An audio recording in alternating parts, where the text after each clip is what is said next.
EMC Z-axis ball screw requires strict precision, as the headstock spindle mass is heavy and gravity will cause it to drop if unsecured. 1. Safety and preparation. Critical warning: gravity drop. Unlike X and Y axes, the Z-axis headstock will immediately drop due to its heavy weight as soon as the motor brake, coupling or ball nut is released.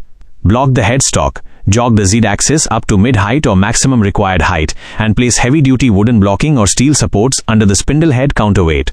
Safety lockout. Disconnect and lock out main electrical power before unbolting mechanical connections. Safety gear. Wear safety glasses, steel toe boots and cut-resistant gloves. 2. Removal and disassembly procedure. 1. Support and disconnect power. Step 1. Jog Z-axis onto solid blocking blocks. Power down the VMC completely. Disconnect lubrication lines and air lines connected to the Z-axis nut and brake assemblies. 2. Remove motor and brake assembly. Step 2. Remove Z-axis motor cover and sheet metal guarding. Disconnect the encoder and motor wires. Loosen the motor coupling clamping bolts, then unbolt and remove the servo motor and brake unit if separate. 3. Unbolt ball nut and support bearings. Step 3. Unbolt the ball nut housing from the spindle head/yoke. Loosen and remove the lock nuts on the upper and lower bearing support ends. Remove support bearing housings, note washer and seal orientation. 4. Extract the ball screw assembly. Step 4. Carefully lift the old ball screw assembly straight out vertically without tilting it to avoid damaging mounting faces or linear guide components. 3.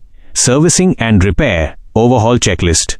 If you are repairing or reconditioning the existing screw instead of replacing it with a new assembly, inspect screw threads, check for pitting, flaking, thermal scoring, or mechanical wear along the standard machining travel zones.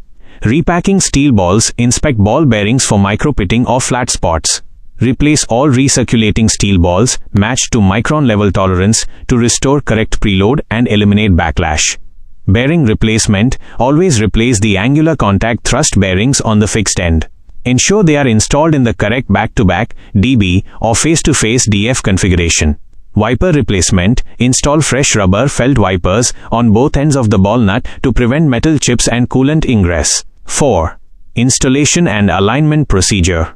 1. Clean contact surfaces. Step 1. Thoroughly clean and stone all mounting surfaces, bearing housing blocks, nut flange faces to eliminate burrs and debris. 2. Insert ball screw and loose bolting.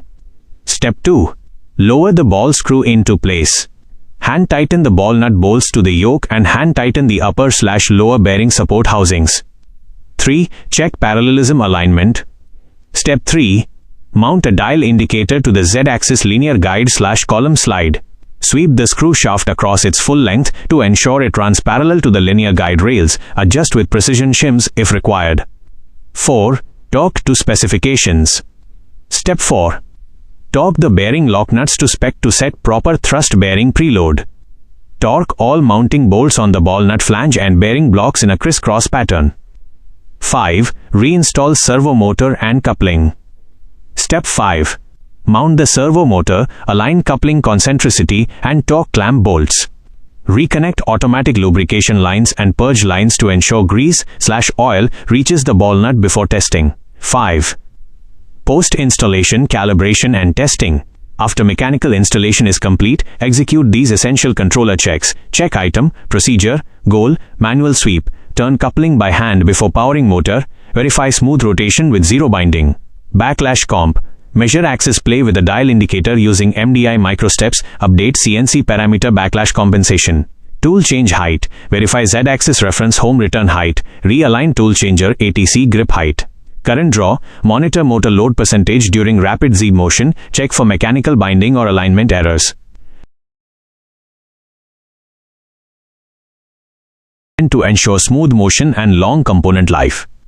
Misalignment is the most common cause of binding, noise, and premature wear. Here is a step-by-step guide covering the installation process, whether you are transferring a ball nut onto a screw or mounting the complete assembly onto a machine.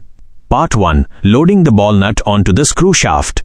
Critical warning: never remove the plastic tube, cardboard/plastic shipping sleeve or mandrel inside a loose ball nut until it is flush against the ball screw threads. If you slide the nut off without a guide shaft, the internal steel bearing balls will fall out. 1. Inspect and clean components. Preparation. Ensure the screw shaft, ball nut and bearing journals are completely free of dirt, metal shavings or burrs. Clean with a lint-free cloth. 2. Align the sleeve with the screw. Transfer setup. Hold the plastic shipping sleeve inside the ball nut butt to butt directly against the end of the ball screw shaft. Make sure there is no gap between the sleeve and the shaft. 3. Thread the nut onto the shaft. Transfer process. Gently slide and rotate the ball nut off the shipping sleeve and onto the threads of the ball screw shaft. Keep pushing the sleeve through until the nut is fully engaged on the threaded section of the screw. Part 2. Mounting the assembly to your machine. Step. Action. Key focus. 1. Fixed support unit. Mount the fixed end bearing housing, usually the motor side, onto the machine bed. Fasten bolts loosely first to allow fine adjustment. 2. Floating support unit. Insert the opposing support bearing onto the tail end of the screw shaft. Protect radial seals from damage during entry. 3. Table attachment. Secure the ball nut housing to the moving axis/table platform. Do not force or hammer the nut into place. 4. Align and parallelism check. Move the table back and forth manually along its entire stroke. Ensure the screw shaft remains perfectly parallel to the linear guide rails. 5. Final torquing. Fully tighten the bearing housing bolts, nut housing bolts, and lock nuts to manufacturer specification. Lock nut torque prevents axial play under load. 6. Lubrication. Apply grease or high-grade slide-away oil into the ball nut grease fitting. Never operate a ball screw dry. Important tips for success. Check for binding. Rotate the screw shaft by hand. It should feel smooth and uniform from end to end without any tight spots. Avoid shock loads. Avoid hammering or driving components into place with heavy force. Lock nut setup. Use thread locking compound or set pins on support lock nuts so they don't back out under vibration.